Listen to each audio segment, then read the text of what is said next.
오늘 우리에게 주시는 하나님의 말씀은 마가복음 3장 1절에서 6절까지의 말씀입니다.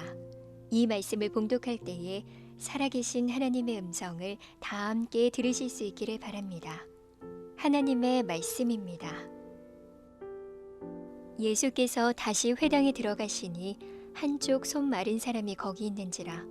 사람들이 예수를 고발하려 하여 안식일에 그 사람을 고치시는가 주시하고 있거늘 예수께서 손 마른 사람에게 이르시되 한가운데에 일어서라 하시고 그들에게 이르시되 안식일에 선을 행하는 것과 악을 행하는 것, 생명을 구하는 것과 죽이는 것 어느 것이 옳으냐 하시니 그들이 잠잠하거늘 그들의 마음이 완악함을 탄식하사 노하심으로 그들을 둘러보시고 그 사람에게 이르시되 내 손을 내밀라 하시니 내밀매 그 손이 회복되었더라.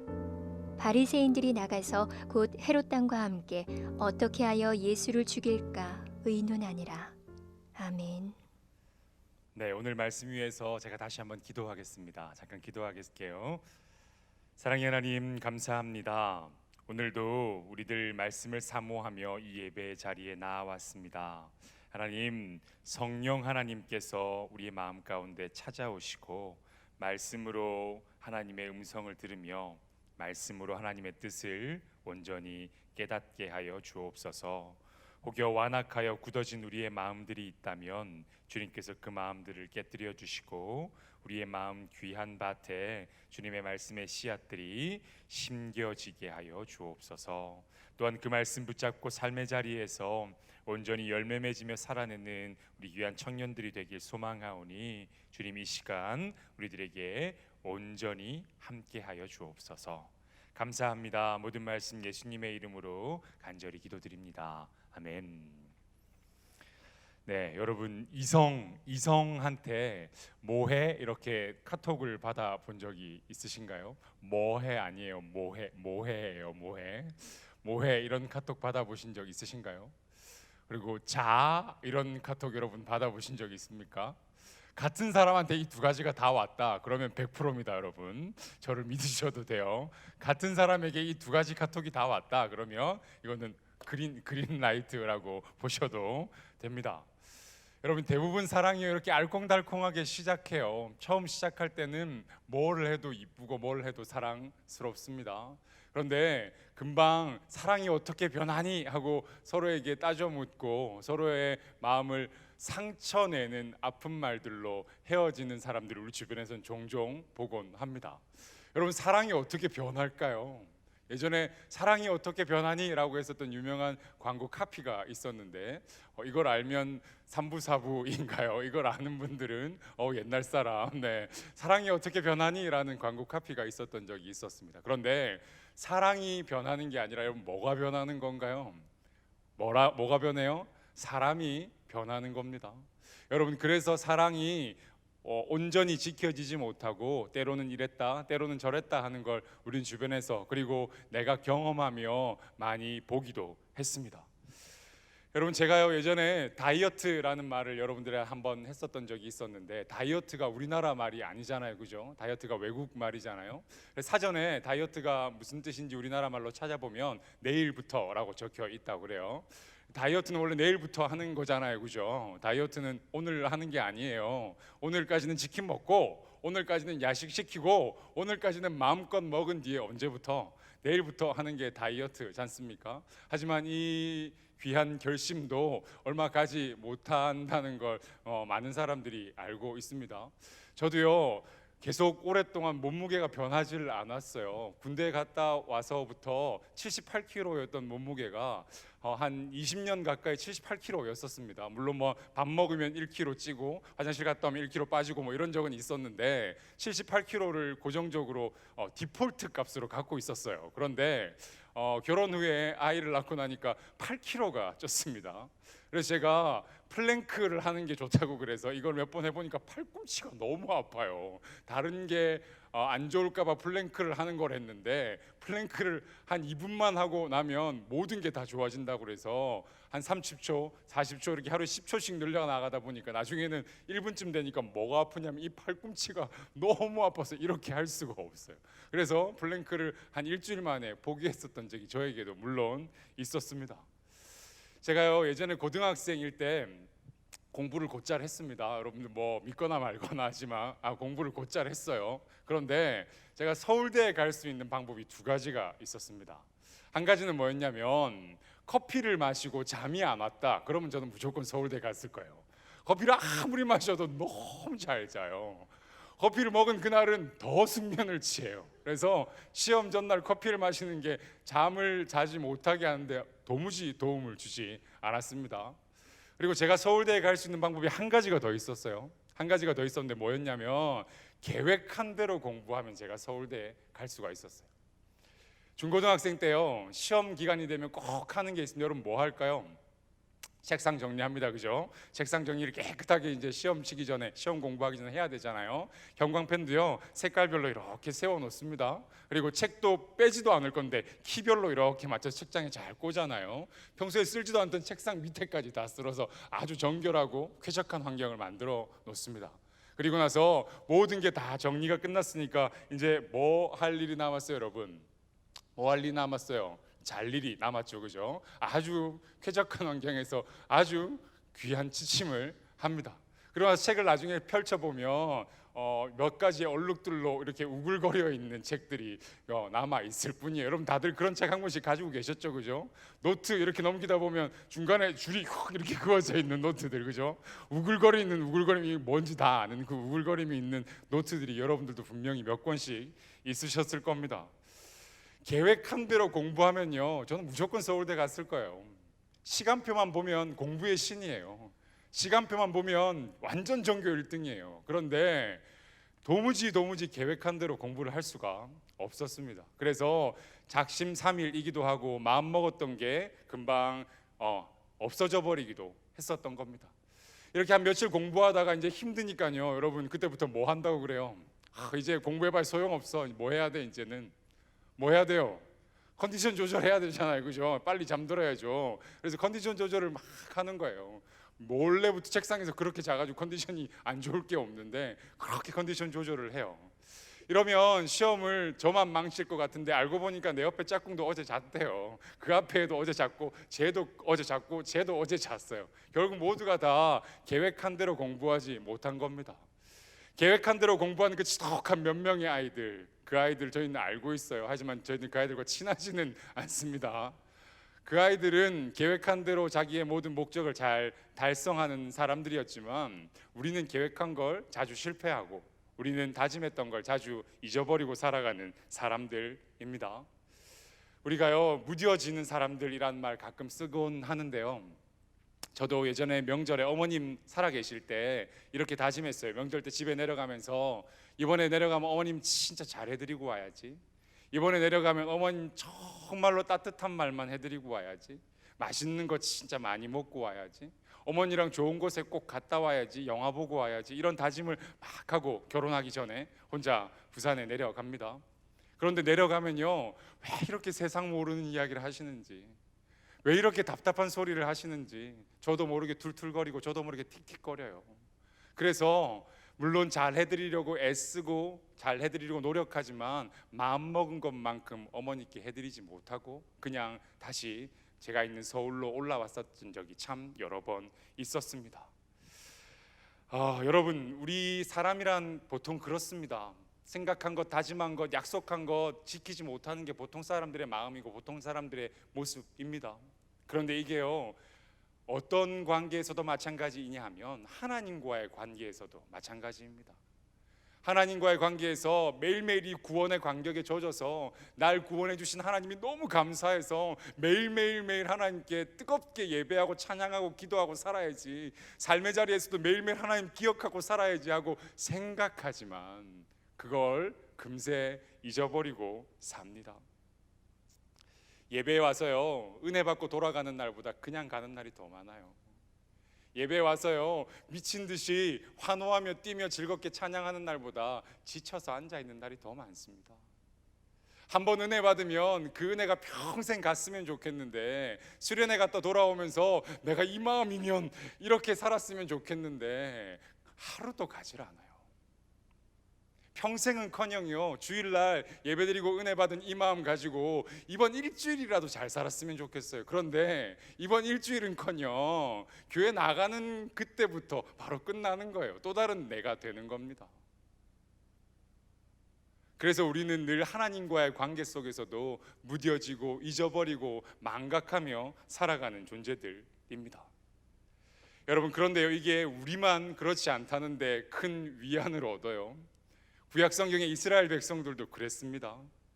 제가 요즘에요 미라클 잡스 온라인 성경 공부 구약 성경 개관을 계속해서 진행하고 있는데 이제 5주차 접어들었습니다. 8주차 강의인데요. 지난주에 사사기를 진도로 나가고 있었어요. 그런데 이 사사기에 아주 중요한 키워드가 하나 있어요. 여러분 지금 그 강의 그냥 들으시는 거예요.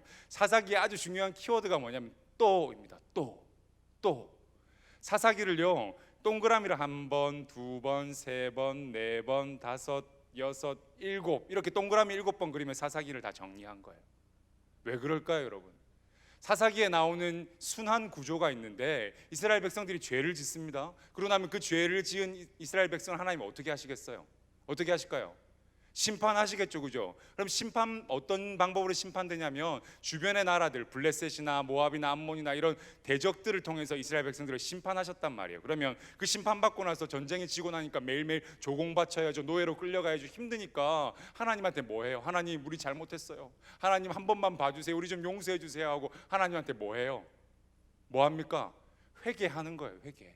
심판받고 나니까 회개해요. 그러니까 그 회개를 본 하나님께서 그래 장훈이 불쌍한데 한번 봐주자 하고 그들을 구원하십니다. 사사기에는 그 구원이 어떤 형태로 나타날까요? 사사들의 등장으로 나타나는 거예요. 삼손, 드보라, 기드온 이런 사사들이 등장하는 게 그 백성들에게는 구원이었던 거예요. 그래서 구원이 찾아오고 나면 그 뒤로 어떤 시대가 찾아오냐면 평안의 시대가 찾아오는 겁니다. 그러면 그 뒤로 이스라엘 백성들이 행복하게 잘 살았더래요, 오래오래 행복하게 좋았더래요 이랬으면 좋겠는데, 그러고 난 다음에 또 이스라엘 백성들이 뭐 해요? 또 죄를 짓는 거예요. 그러면 심판받아요. 그러면 회개합니다. 그러면 구원해 주십니다. 그러고 나면 또 평안해지죠. 그러면 또 뭐 할까요, 여러분? 죄를 짓는 거예요. 이거를 몇 번 한다? 7번 한다. 이게 사사기인 거예요. 그게 사사기예요. 그래서 사사기 4장 1절에 보면 뭐라고 되어 있냐면 이렇게 되어 있어요. 에훗이 죽으니 이스라엘 자손이 또 여호와의 목전에 악을 행하매. 이렇게 시작하는 거예요. 사사기. 새로운 사사가 등장하잖아요. 그럼 그 사사 등장할 때 처음에 또 악을 행하매 이렇게 시작해요. 다음 사사 한번 볼까요? 다음 사사 6장 1절에 나옵니다. 6장 1절에 보면 이스라엘 자손이 또 여호와의 목전에 악을 행하였으므로, 자, 이스라엘 자손이 또 여호와의 목전에 악을 행했다고 이야기하고 있습니다. 새로운 사사가 등장할 때마다요 계속 이 이야기가 나오는 거예요. 새로운 사사가 등장할 때마다 날마다 또 이 이야기가 계속해서 반복되고 있는 겁니다. 여러분, 그리고요 구약 성경뿐만이 아니에요. 오늘 저희들이 함께 읽었던 이 신약 성경에도요 우리랑 같이 무뎌지고 잊어버리고 망각하고 변질되고 변하는 사람들이 등장합니다. 오늘 본문 마가복음 3장 1절부터 6절까지였죠. 그 중에 말씀 중에서 2절 말씀 같이 한번 소리내어 읽어보겠습니다. 화면 보시고 2절 말씀 소리내어 읽습니다. 시작.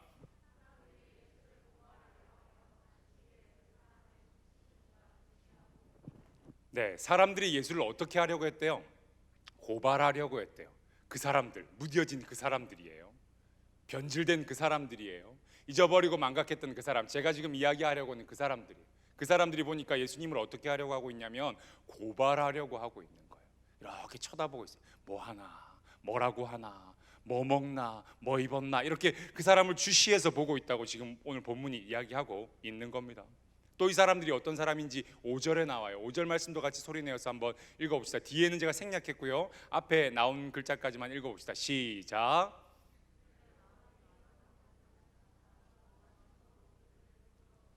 그래요. 그들의 마음이 어떻게 했대요? 그들의 마음이 완악했대요. 완악. 여기서 이 완악하다라는 말이요, 언제 등장한 단어냐면 출애굽기에 바로의 마음이 어떻게 했다고요? 완악했다고, 강팍했다고 할 때 그 말입니다. 바로가요, 하나님 말씀 귀등으로도 안 들었어요. 모세가 아무리 와서 이야기해본들 듣는 척하다가 자기 마음대로 결국 했어요. 그래서 그 마음이 강팍했다고, 그 마음이 완악했다고 하거든요. 똑같은 사람들이 여기 지금 있는 거예요. 마음이 완악한 그 사람들을 보시고 예수님이 탄식하여 이르시되, 이게 3장 5절의 이야기인 겁니다. 어떤 사람들이길래 김장훈 목사는 망각하고 잊어버리고 그리고 변질된 사람들이라고 이야기하고, 예수님은 그들을 뭐라고 이야기했어요? 뭐라고? 완악한 사람이라고 이야기하고 있으시다는 겁니다. 이 사람들이 어떤 사람들이냐면요, 여러분 잘 아는 바리새인들입니다. 바리새인, 엄청 많이 들어보셨죠? 서기관, 율법학자, 바리새인, 이런 여러분들 이야기들 많이 들어보셨을 텐데, 그 중에 바리새파 사람들, 그 사람들을 바리새인이라고 이야기했습니다. 여러분이 바리새인이라는 사람, 예수님한테 사사건건 시비를 걸고 늘 시시비비를 따지려고 했었던 이 바리새인들이 원래 뜻이 뭐냐면 구별된 사람들이란 뜻이에요. 원래 파리사이라는 이 말이 구별되었다, 거룩하다라는 말로 성별되어 있는 사람들이라는 뜻을 갖고 있다는 거예요. 이게 바리새인의 원래 뜻이에요. 그랬던 그들이 오늘 이런 이야기를 듣고 있는 겁니다. 이 사람들이 언제쯤 생겨났냐면요, 구약시대 말기쯤에 새롭게 나타난 사람들이었는데, 처음 의도가요 되게 순수하고 엄청 열정적이었어요. 이 사람들이 남들이 하루 금식할 때 우리는 이틀 금식하자고 그랬어요. 그래서 구약성경 레위기 16장에 보면 대속죄일이 나오는데, 그 대속죄일에 너희 금식하라고 그러거든요. 그래서 구약성경에 등장하는 금식의 일은 딱 한 번, 대속죄일이에요. 그럼 사람들이 1년에 한 번 금식해야 되는 의무를 가진 게 이스라엘 백성들이었는데, 이 바리새인들은요 일주일에 월요일, 목요일 일주일에 2번씩 금식했어요. 1년에 며칠 금식하는 거예요? 1년에 몇 주죠 여러분? 52주. 그럼 1년에 며칠 금식하는 거예요? 100일이 넘는 날을 금식하는 거예요. 이 사람들이 처음에 동기는 엄청 순수했어요. 하나님께 우리의 신앙과 우리의 마음을 온전히 회복해서 돌아가자고 이야기하면서, 남들 하루 금식하지만 우리는 1년에 100일씩 금식하자고 이야기하던 사람들이었고, 다른 사람들 하루에 1시간 기도한다 그러면 우리는 하루에 2시간, 3시간 기도하자고 마음 먹고 그걸 정해놓은 걸 목숨처럼 지키던 사람들이 바로 이 바리새인들이었다는 겁니다. 그런 사람들이 바로 이 바리새인들이었습니다. 우리가 이렇게 믿어서야 되겠냐, 우리가 이렇게 신앙생활 했어야 되겠냐 하고 회복하자고, 본질로 돌아가자고 이야기하면서 외쳤던 사람들이 바로 이 바리새인들이었다는 겁니다. 그런 의도로 시작했으니까요, 이 사람들이 그 법에 더 집중하는 거예요. 그 율법에 더 목을 메어 달고 있는 겁니다. 제가 오늘 아침에 새벽에 6시 반에 여기 주안성전에 오면서 주안자원, 주안고물상이라는 곳을 들러서 왔습니다. 여러분 어디 있는지 아시는 분들이 있을 텐데, 철문이 크게 닫혀 있어요. 그런데 그 철문 앞에 빨간색 글씨로 엄청 크게 뭐라고 적혀 있을까요 여러분? 뭐라고 적혀 있을까요? 주일은 쉽니다. 그렇게 적혀 있어요. 주안고물상, 주안자원, 주일은 쉽니다 하고 딱 적혀 있어요. 저는 그 고물상 사장님을 만난 적도 없고 누군지도 모릅니다. 근데 그 글자 보자마자 저는 그분이 어떤 분이구라는 걸 알 수 있어요. 교회 다니는 분이시구나라는 걸 알 수 있어요. 주일은 쉽니다라는 말 때문에. 이 바리새인들이요, 안식일 지키는 게 스스로를 드러내는 것이었고 스스로의 정체성을 지키는 일이었어요. 그래서 그들한테 뭐가 중요한 거예요? 안식일이 그만큼 엄청 중요한 거예요. 뜨거운 열정과 뜨거운 신앙의 의도를 가지고 시작했었던 이 바리새인들에게 안식일은 목숨을 걸고 지켜야 할 여러 가지 율법들 중에 한 가지였다는 겁니다. 여기에 하스모니안, 이름도 어렵네. 하스모니안 왕조라는 그 왕조가 있었습니다. 이스라엘에. 그 왕조에 왕과 왕비가 있었는데 왕이 먼저 죽었어요. 그런데 이 왕비 이름이 살로메라는 사람입니다. 이 살로메라는 왕비가요, 이 왕이었던 이 왕의 친동생, 첫째 동생하고 다시 결혼을 해요. 그러면 이거 남편이 형제인 건 거잖아요. 잘못된 일이잖아요. 그러니까 그걸 가지고 바리새인들이요, 그러면 안 된다고 살로메 반대 운동을 온 나라에 벌였어요. 그러니까 살로메가 그 사람들이 꼴도 보기 싫어서 바리새인 800명을 죽였어요. 그런데 그 목숨을 위협받는 그 상황 속에서도 이들이 자신들의 의지를 굽히지 않고 바른 말하는 걸 입을 닫지 않았어요. 목숨 걸고 그 이야기를 끝끝내 했다는 거예요. 그러니까요, 이스라엘 백성들이 이 바리새인들을 존경하기 시작했습니다. 뭘 걸고 신앙생활하는 거예요? 이 사람들은 목숨 걸고 신앙생활하는 거예요. 자신들이 믿는 이 도에, 자신들이 따르는 이 하나님을 온전히 세우는 일에 목숨을 걸고 생명을 걸었던 사람들이었다는 겁니다. 그래서 온 이스라엘 백성들이 이 바리새인들을 존경하기 시작했습니다. 원래 처음에는요, 이 바리새파 운동이 평신도들로 구성되어 있는 운동이었는데, 나중에 이 사람들이 계속해서 사람들에게 계속 존경받고 그들이 계속해서 사람들에게 본을 보일 만한 여러 가지 일들이 중복되고 나니까 이들이 자연스럽게 어떤 위치가 됐어요? 종교 지도자 같은 느낌으로 지금 예수님의 시대에는 그들의 지위가 올라가 있는 거예요. 이 바리새인들이 한 가지만 더 이야기하자면 12살쯤 됐을 때 구약 성경을 줄줄줄 외우는 사람들이었습니다. 5살 때부터요, 말을 하기 시작할 때부터 12살까지 구약 성경을 외우는 게 이 사람들의 일과이자 일이에요. 학교 가면 계속 뭐 하냐면 계속 구약 성경만 외워요. 그래서 구약 성경, 이 당시에 이 사람들에게 주어졌던 구약 성경은 12권이었는데 이 12권 구약 성경을요 줄줄줄줄 다 외웠어요. 창세기, 출애굽기, 레위기, 민수기, 신명기 다 외운 거예요. 여러분 다 외울 수 있겠어요?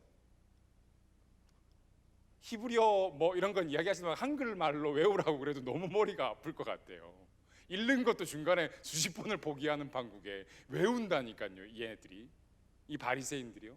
메시아에 관련된 예언이 성경에 300개쯤 된다는데 그 300개를요 토시 하나 안 틀리고 다 쓸 수 있는 사람들이 바리새인들이었어요. 처음에 이런 의도를 가지고, 이런 열정을 가지고, 이런 순수한 마음을 가지고 시작했었던 사람들이 바리새인들이었다는 겁니다. 그런데요 여러분, 이랬던 그들이 조금씩 변하기 시작합니다. 이랬던 그들이요 망각하기 시작하고, 잊어버리기 시작하고, 익숙해지기 시작하고, 무뎌지기 시작합니다. 그래서 예수님의 시대에 이들이 어떻게까지 변했느냐 하면 누가복음 18장 11절 12절 제가 읽어드릴게요. 누가복음 18장 11절 12절입니다. 바리새인은 서서 따로 기도하여 이르되, 하나님이여, 나는 다른 사람들 곧 토색, 불의, 간음을 하는 자들과 같지 아니하고 이 세리와도 같지 아니함을 감사하나이다. 나는 일에 2번씩 금식하고 소득의 11조를 드리나이다 하고 이렇게 이야기해요. 내가 세리들 같은 사람하고 달라서 감사하대요. 죄인이라고 이야기하는 저들처럼 내가 안 살아서 자기 입으로 자기가 지금 그렇게 말하고 있는 거예요. 그러면서 뭐래요? 나는 금식도 열심히 하고요, 나는 11조도 잘 냅니다, 하나님, 이렇게 기도하고 있는 거예요. 이런 사람들로 변해 있는 거예요. 그래서 나중에 마태복음, 누가복음, 마가복음의 여러 기록들을 살펴보면 이 바리새인들이요 구제할 때, 이웃을 도울 때 나팔을 크게 불었다고 그래요. 우리 지금 뭐 한다고요? 우리 지금 좋은 일 한다 이렇게 하고 온 동네에 뭘 불고 시작했다고요? 나팔 불고 시작했다고요. 그런 사람들이 바리새인들이었어요. 금식할 때 일부러 슬픈 표정을 지으려고 얼굴에 우는 화장을 했었던 사람들이 이 사람들이었습니다. 기도할 때요 어디에 가서 예수님 기도하라고 늘 이야기하셨어요? 골방에 가서 기도하라고 그랬는데요, 큰 대문 앞에서 혹은 사람들이 정말 많이 다니는 골목 어귀에서 이렇게 손을 들고 기도하고 있는 거예요. 누구 보라고? 사람들 보라고. 구제할 때도 나팔 불고, 기도할 때도 모든 사람들이 보이는 곳에서, 금식할 때도 일부러 화장까지 슬픈 티로 해가며 신앙생활을 했었던 사람들이 바로 예수님 당시의 바리새인들이었다는 겁니다. 그래서 성경은 이 사람들 보고 외식하는 사람들이라고 했어요. 외식하는 사람. 여러분, 외식한다는 말이 뭐예요? 나가서 뭐 사 먹는 건가요? 바리새인들 나가서 맨날 뭐 사 먹는 애들이었을까요? 외식한다는 말이 우리나라 말로 좀 더 쉽게 번역하면 연기한다는 말이에요. 연기. 골목어기에 서서 기도하는 걸 뭐 하고 있는 거예요? 지금 연기하고 있는 거예요. 다른 사람들 구제하는 걸 뭐 하고 있어요? 연기하고 있는 거예요. 신앙생활하는 게 아니고 신앙을 연기하는 사람들이 바로 바리새인들이었다고, 그들이 외식하는 자들이었다고 예수님께서 그 사람들과 많은 그들의 무리에 대해 말씀하셨다는 겁니다. 여러분, 이 바리새인도요, 처음 의도는 아주 순수하고 그들의 처음 열정은 누구보다 뜨겁고 하나님께 구별되어 살겠다고 다짐했던 이들이었지만, 그들의 나중은 잊어버리고 굳어지고 완악해지고 완전히 마비가 되어서 그들의 신앙이 도무지 움직이지 않는 사람들이 되어 버렸습니다. 여러분, 그런데 오늘 이 바리새인의 이야기가 우리의 이야기인지도 모릅니다. 전혀 딴 사람 이야기, 전혀 딴 나라 이야기인 것 같은 이 바리새인들의 이야기가 실상 오늘날 나의 모습인지도 모릅니다. 여러분, 내가 뭐 거창하게 외식했나, 내가 뭐 거창하게 바리새인들처럼 많은 죄를 저질렀나 라고 생각하기에 앞서서 내 처음 마음, 내 처음 신앙, 내 예수님에 대한 첫사랑들이 변질되어 있지 않는지 돌아보면, 내가 코로나 이전 뜨겁게 예배드렸다가 코로나 때문에 내 신앙이, 내 마음이 하나님께로부터 멀어지지 않았느냐만 조금만 돌아보면 이 바리새인들의 이야기가 오늘 2020년을 살고 있는 우리의 이야기일지도 모른다는 겁니다. 여러분, 제가 여러분들에게 이렇게 한번 여쭤볼게요. 여러분은 하나님하고 제일 가까웠던 때가 언제셨습니까? 언제가 여러분들 인생에 하나님하고 제일 가까우셨어요? 언제라고 머릿속에 떠오르시나요? 그럼 그때 왜 하나님과 가까웠다고 지금 여러분들에게 생각이 드시나요? 이유가 뭔가요? 어제 제가 주한 리더 QRS 이후에 리더들 나눔 질문지에 이 질문을 드렸습니다. 당신은 언제 하나님과 제일 가까웠나요? 그리고 그 이유는 무엇인가요? 당신은 언제 하나님과 가장 멀었나요? 그렇게 생각하는 이유는 무엇인가요? 여러분, 바리새인들만 첫 마음을 잃어버린 게 아닙니다. 바리새인들만 초심을 잃어버리고 바리새인들만 열정을 잃어버리고 바리새인들만 예배에 대한 갈망을 잃어버린 게 아닙니다. 바리새인들만 순수했던 순종의 그 마음이 변질되어 버린 게 아니라는 겁니다. 사실 우리도요, 열정을 잃어버리고 우리도 순수했던 그 순종을 잃어버리고 계산하지 않고 주님 앞에 드리겠다고 결단하던 그 마음들 우리 다 잃어버리지 않았습니까? 다 잊어버리지도 않았습니까?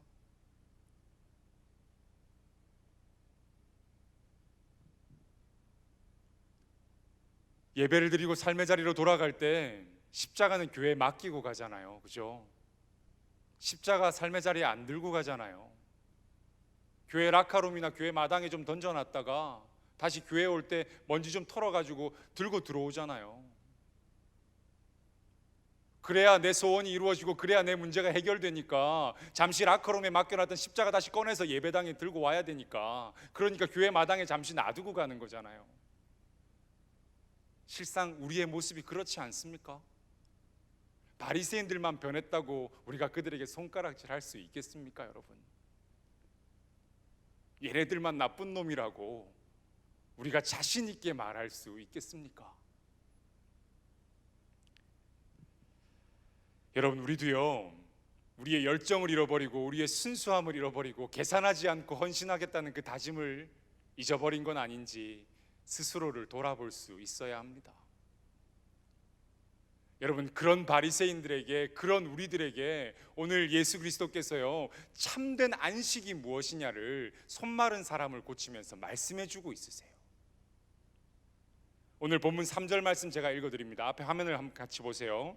본문 3절 말씀입니다. 이렇게 이야기합니다. 예수께서 손마른 사람에게 이르시되 한가운데에 일어서라 하시고, 한가운데에 일어서라 하시고. 여러분, 예수님께서 안식일에 밀 이삭을 제자들이 자른 것 때문에 이 바리새인들과 시비가 시작됐습니다. 안식일에 밀 이삭 자르면 안 되는데, 당신 제자들 잘못했는데, 이런 논쟁이 붙었을 때 그 같은 날, 그 안식일 날 회당에 가시자마자 회당에 누가 있는 걸 발견하셨어요? 손이 마른 사람이 있는 걸 발견하셨다고요. 이 손이 마르다는 것, 손이 마비되어 있다는 것, 혹은 여러 가지 이유로 이 손이 점점점 굳어져 간 병을 의미하는 것이라고 신학자들 이야기하는데, 아마도 뭐 뇌성마비 혹은 뇌출혈, 기타 등등의 많은 후천적인 혹은 선천적인 질환으로 이 사람의 손이 점점점 마비되어서 움직이지 못하는 사람이었을 거라고 추측해요. 그 사람이 그 회당에, 그 교회에 앉아 있는 거예요. 그런데 예수님께서 그 사람에게 뭐라고 그러시냐면 일어나서 한 가운데 서래요.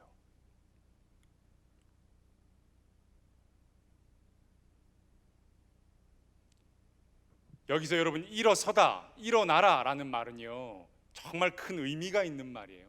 일어나라 라는 말은 다시 일어나라는 말, 회복하라는 예수님의 뜻이 담겨져 있는 겁니다. 손이 말라서 굳어지고요 마비되어 있는 이 환자에게 회복을 선포하고 부활을 선포하고 있으신 거예요. 움직이지 못하고 굳어져 있는 그 사람에게 온전한 회복을 선포하고 있으시다는 겁니다. 여러분, 그런데 예수님께서 안식일에 이 손 마른 사람을 고치신 아주 중요한 상징적인 의미가 있어요. 손 마른 사람을 안식일에 고치신 아주 상징적인 의미가 있다는 거예요. 손이 마비되고 굳어져 버린 이 사람을 고치신 건요 마음이 완악하고 마음이 굳어져 버린, 처음에 그 열정, 처음에 그 신앙 다 잃어버린 그 바리새인들에게 다시 너희의 그 마비된 마음, 너희의 그 굳어진 마음을 부드럽게 하고 그 마음을 깨뜨리고 열라고 말씀하시는 예수님의 가르침과 이 손 마른 사람을 고치신 이 치유가 상징적으로 맞닿아 있는 거예요. 순수한 마음, 순종의 마음 다 잊어버리고 처음 열정들도 다 잊어버리고 완악해져 버린 바리새인들, 그리고 무뎌지고 변질되어 버린 그 이스라엘 백성들을 고치시겠다고 하신 예수님의 이 말씀과 손이 마비되어 굳어져가는 이 사람을 고치신 사건이 중요한 의미에서 서로 연결되어 있다는 겁니다. 여러분, 아까도 말씀드렸지만 바리새인들과 이스라엘 백성들만 변한 게 아닙니다. 우리도요 첫사랑 잊어버리고 우리도 마음이 굳어지고 우리도 마음들이 완악해져서 우리의 마음이 늘 자주 변한다는 걸 우리는 잘 알고 있습니다. 그런 여러분들에게, 그리고 그런 저에게 예수님께서 뭐라고 말씀하고 있으시냐면 한 가운데 일어서라, 이렇게 말씀하고 있으신 거예요. 한 가운데, 여러분 구별되어 있는 그 자리, 이 예배의 자리에 구별되어 있는 그날, 즉 안식일에 여러분들의 마음으로 이 가운데, 이 중심에 일어나라고, 여러분들의 신앙으로 이 자리에서 일어나라고, 다시 회복되고 다시 부활하라고 예수님께서 여러분들에게 선포하고 있으시다는 겁니다. 여러분, 제가 말씀드렸죠, 8개월 혹은 9개월 동안 예배의 자리가 회복되지 못하면서 나도 모르는 사이에 우리의 예배의 자리가 완전히 무너져 버렸는지도 모릅니다. 우리의 예배의 열정들과 마음들이 다 무뎌져 버렸는지도 모릅니다. 그런 여러분들에게, 그리고 그런 저에게 오늘 예수 그리스도께서 여러분들의 굳어진 마음들을 깨뜨리고 나와서 구별된 이 자리, 구별된 이 시간에 마음으로, 영적으로 일어나라고 선포하고 있으시다는 겁니다. 여러분, 이 시간을, 이 자리를 여러분들이 회복하신다면 여러분들의 굳어진 그 마음을 예수님께서 고쳐주실 줄 믿습니다. 여러분들의 식어져 버린 그 마음을 예수님께서 다시 뜨겁게 만들어 주실 줄 믿습니다. 찬양에도 말씀 들어도 도무지 내 마음이 움직이지 않는 것 같고 교회 문을 나서면서 그걸 다 잊어버리는 것처럼 내 마음이 답답했다면 이 자리를 지키고 이 시간을 지키는 것으로 여러분들의 마음이 일어나고 여러분들의 신앙이 일어날 때 예수님께서 그 굳어진 마음을 고쳐주실 줄 믿습니다. 여러분, 그래서요 예수님께서 그 바리새인들 앞에서 어떤 사람을 고치신 거예요? 손 마른 사람을 고치신 거예요. 그에게 진정한 안식으로서의 참된 쉼을 선포하고 있으셨다는 겁니다.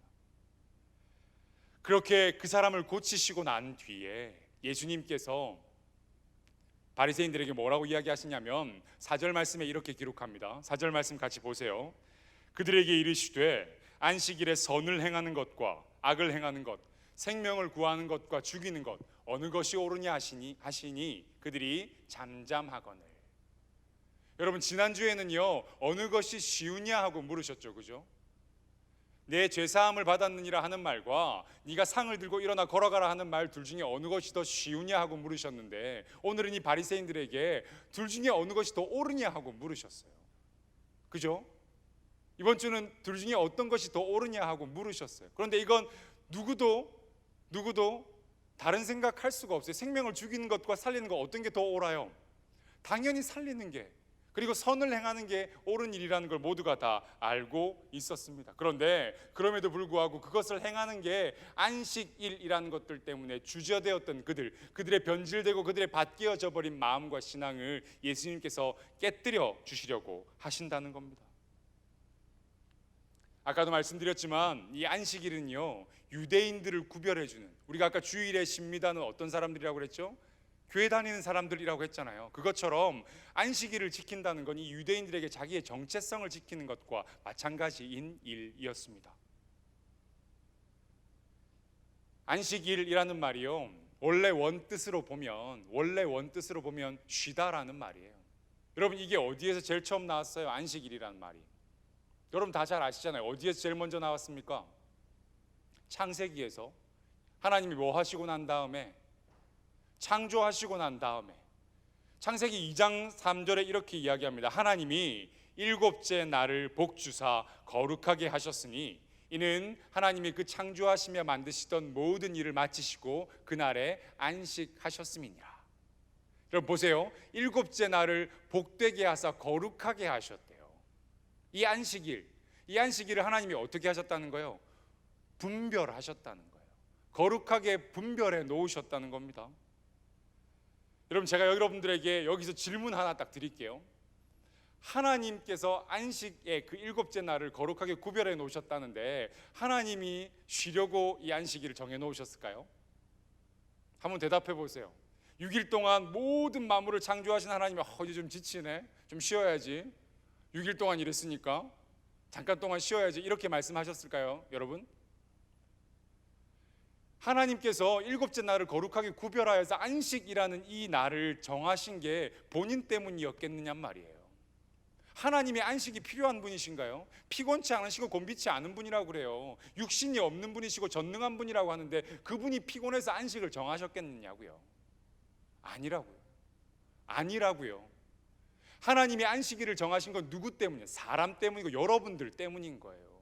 그리고 식물이나 혹은 바다나 혹은 강이나 혹은 땅이나 혹은 나무 같은 온 자연들이 쉴 수 있도록 만들어 주신 날이 바로 안식일이라는 겁니다. 그래서 이 안식일의 참된 의미는 무엇이냐면요, 처음 상태를 회복하는 것에 있는 거예요. 처음 것을 회복하는 중요한 의미가 이 안식일에 들어 있다는 겁니다. 그래서 이 안식일은 사람을 위한 것이었고 자연을 위한 것이었습니다. 일을 하고 노동을 해야만 살아갈 수 있는 인간, 자연을 위해서 지칠 수밖에 없는 자연을 회복시키기 위해서 주신 개념이 바로 안식일이었다는 겁니다. 레위기 25장에 보면요 이렇게 이야기해요. 6년 동안은 포도원을 가꾸고 그 소출을 거둘 것이나 7년째에는 그 땅이 쉬어 안식하게 하라, 이렇게 이야기해요.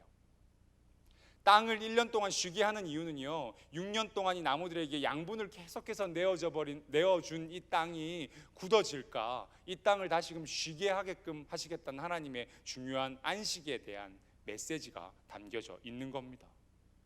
회복할 기간을 주는 거예요.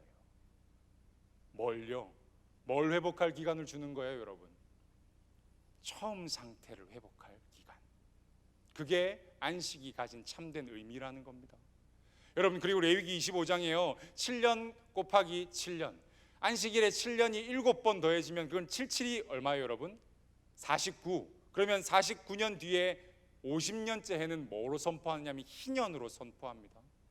이 희년에는요 모든 사람에게 자유를 선포하고 모든 사람이 고향으로 돌아가고 원래 있던 모든 것들이 원래 주인에게로 돌아간다고 해요. 그래서 노예도 다 해방합니다. 저당 잡혔던 땅들도 다 돌려줘요. 그리고 멀리 나가 있던 사람들 다 그들의 고향으로 돌아가는 날이 50년째 되는 안식, 특히 희년의 해입니다. 뭘로 돌아간다고요, 여러분? 처음의 것으로, 원래의 상태로, 처음 가졌던 그 상태로 회복되는 것이 안식이 가진 참된 의미라는 겁니다. 굳어진 것, 모든 마비된 것들이 넘어서서 회복되고 또 그것들을 넘어서서 처음 상태로 원래 주인에게로 돌아가는 날이 바로 이 희년이라는 겁니다. 그래서 여러분, 예수님이 오늘 이 손마른 사람을 고치시면서 마음이 완악해져 버린 바리새인들에게 가르쳐 주신 참된 안식의 의미는 쉬는 것에서 끝나는 게 아니라는 거예요. 그저 쉬는 날, 아무것도 하지 않는 날에서 이 안식의 의미가 끝나지 않는다는 겁니다. 예수님이 그들에게 이 사람을 고치시며 말씀하신 참된 안식의 의미는 신앙의 회복이었고, 그들이 원래 가졌었던 그 열정의 회복이었고, 그들이 처음 가졌었던 계산하지 않았던 그 순수함의 회복이었습니다. 그게 예수님이 안식일에 이 사람을 고치시며 진짜 바리새인들에게, 그리고 오늘 여러분들에게 진짜로 하고 싶은 말씀이라는 겁니다. 그게 예수님이 우리를 위해 지신 안식의 십자가였던 겁니다. 여러분, 이 안식의 십자가는요, 오늘 2020년 이 코로나 시대를 살고 있는 우리들에게도 중요한 메시지를 전하고 있습니다. 예배에서 받은 은혜도 매일매일 변해버리고, 다짐하고 결단했던 그 각오들도 매일매일 변해버리고, 그리고 하나님 따라 살겠다고, 순종하며 살겠다고 뜨겁게 다짐했었던 그 가슴 속 이야기들도 다 변해버리는 오늘날 살고 있는 여러분과 그리고 저에게 이 안식의 십자가를 통해서 처음에 뜨거웠던 그 첫사랑을 회복하라는 메시지를 주고 있으신 거예요. 여러분, 하나님과 제일 가까웠던 때가 언제셨습니까? 여러분들이 이 안식의 시간, 혹은 어떤 사람 예배드리지 못한다고 이야기한 이 코로나의 긴 휴기의 기간 동안 여러분들 뭘 회복해야 하는지, 무엇들을 다시 되돌려야 하는지, 우리가 어디로 돌아가야 하는지 고민하고 생각해보는 시간이 바로 이 코로나의 기간이 될 수 있어야 한다는 겁니다. 여러분, 우리는요, 날마다 신앙생활하며 아주 오랫동안, 때로는 몇십 년씩 신앙생활하면서 너무 많이 무뎌져 버렸습니다. 너무 많이 익숙해져 버렸습니다. 그래서 예수님이요, 십자가를 지신 게 당연한 일이 돼 버렸어요. 예수님, 당신 원래 하는 일이 그 일이니까 거기 좀 더 매달려 계세요. 예수님, 원래 당신 그거 지러운 분이니까 십자가 조금만 더 지고 계세요. 나 다음 주에 또 여기 와가지고 회개하고, 나 다음 주에 여기 와가지고 또 하나님한테 기도해야 되니까 거기 조금만 더 매달려 있으세요. 그거 지고 골고다 한 번만 더 오르시면 안 될까요? 저에게 그 십자가가 너무 당연한 것이 되어 있었다는 겁니다. 여러분, 엄마는 그래도 되는 줄 알았습니다 라는 시가 있어요. 엄마는 그래도 되는 줄 알았습니다. 어머니는 찬밥으로 한 끼를 때워도 되고, 발 뒤꿈치가 다 헤어져서 이불이 소리를 내고, 손톱이 깎을 수조차 없이 닳고 문드러져도 그래도 되는 줄 알았습니다. 이렇게 이야기하는 심순덕이라는 분이 쓴 시가 있어요. 엄마는 그래도 되는 줄 알았습니다. 저는요, 예수님은 그래도 되는 줄 알았어요. 예수님이 십자가에 못 박혀서 손목이 찢어져도 되는 줄 알았습니다. 예수님 발등에 못이 박혀서 피가 철철 나도 그래도 되는 줄 알았어요. 옆구리에 창이 찔려서 죽을 만큼 아파도요, 사람들이 놀리고 침 뱉어도요, 그래도 되는 줄 알았습니다. 채찍에 맞아서 살이 다 베어지고 살이 다 찢어져도 그래도 되는 줄 알았습니다. 원래 그거 하려고 오신 분이니까. 그래서 예수님은 그래도 되는 줄 알았습니다. 이 심순덕 시인이 나중에 이렇게 이야기합니다. 외할머니 보고 싶다, 혼자 방구석에 앉아서 소리 죽여 울던 엄마를 보고서야 엄마는 그러면 안 되는 것임을 알았다. 심순덕 시인이 그렇게 이야기해요. 그 시의 결론처럼 예수님은 그런 대접받을 분이 아니십니다. 예수님 원래 그러면 안 되는 분이에요. 그런데 요즘요, 온 세상에서 예수님이 욕이란 욕은 다 먹고 있어요. 손가락질 당합니다. 온갖 비난은 다 받으세요. 그리고 부끄러움의 언덕에 걸려서 이리저리 발에 치이는 이름이 되어버렸어요. 그러면 안 되는데 예수님 그러면 안 되는 분이신데 우리는요, 예수님 십자가가 너무 당연한 사람들이 되어버렸습니다. 무뎌져 버렸어요. 익숙해져 버렸어요. 잊어버리고 망각해버렸습니다. 교회 오면요, 마음으로 한가운데 오롯이 서서 뜨겁게 찬양하고 말씀 한 자라도 놓칠세라 졸린 눈 비벼가면서 가슴에 십자가를 새기고 살아야 하는데,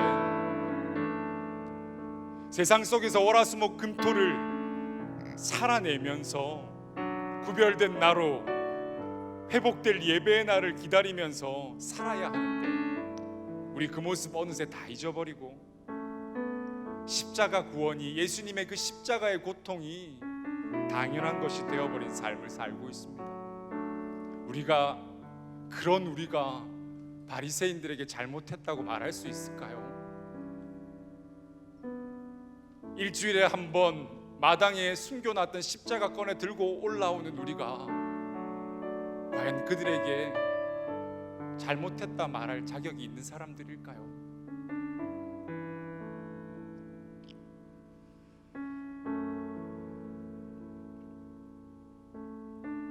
사랑하는 주안의 청년 여러분,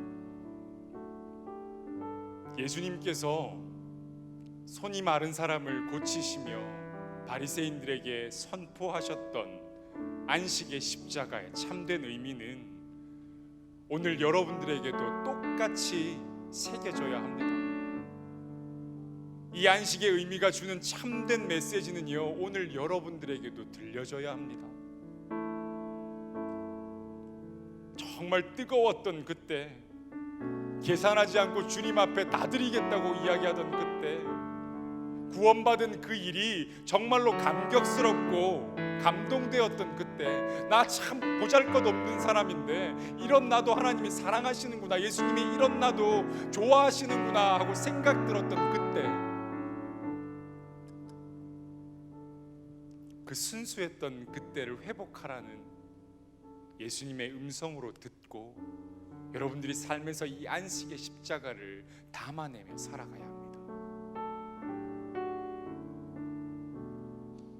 예수님께서는요, 지금 이 자리에 있는 여러분에게도 완악해져서 굳어져 버린 마음, 마비되어서 변질되어 버린 여러분들의 그 신앙의 손을 내밀라고 선포하십니다. 그리고 구별된 주님의 날에, 즉 안식일에 한가운데, 즉 구별된 여러분들의 예배의 자리에 오롯이 일어나라고 선포하고 있으십니다. 여러분, 지금 이 자리에 여러분들의 마음으로 일어서십시오. 여러분들의 신앙으로 일어서십시오. 그래서 여러분들의 그 뜨거웠던 마음들을 다시 회복하며 예배가 회복되기를, 교회가 회복되기를, 내 삶이 회복되기를 기도하며 간구하는 여러분들이 되실 수 있으시길 바랍니다. 예수님이 지신 안식의 십자가, 그 십자가가 가진 참된 의미는 뜨거웠던 처음의 마음을 회복하는 것입니다. 순수하게 사랑하고 계산하지 않고 헌신한다고 다짐했었던 여러분들의 그 뜨거웠던 날을 기억하는 것이 안식의 십자가를 지는 것입니다.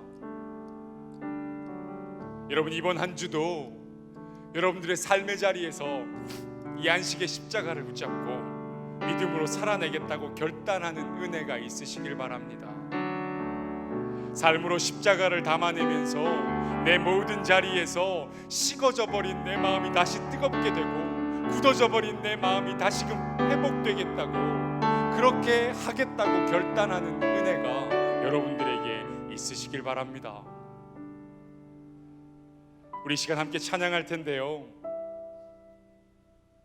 이 찬양의 가사를 잘 생각하면서 우리의 삶의 자리도 십자가를 담아내고 우리의 삶에서도 주님께 소망을 두고 살겠다고 결단하며 이 찬양 주님께 올려드릴 수 있길 바랍니다.